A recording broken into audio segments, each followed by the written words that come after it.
ధార్మిక సేవలో ఒక ముఖ్య రూపం సమాజ సేవ.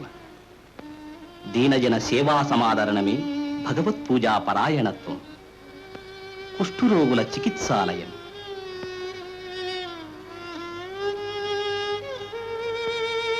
అనాథ శరణాలయం,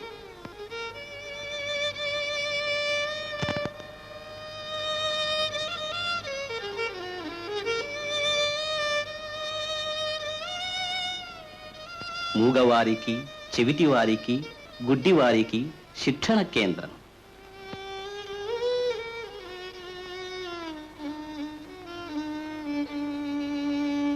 దేవస్థానం వారు ఇటువంటి సంస్థలను ఎన్నింటినో నిర్వహిస్తున్నారు.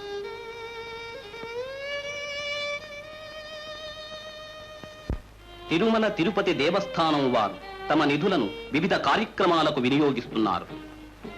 తిరుమలకు, తిరుపతికి అదనంగా మంచినీటి సరఫరా, దేవస్థానం వారి నూతన కార్యాలయ భవన నిర్మాణం, క్రీడా కేంద్ర స్థాపన, పాల సరఫరా కేంద్రం,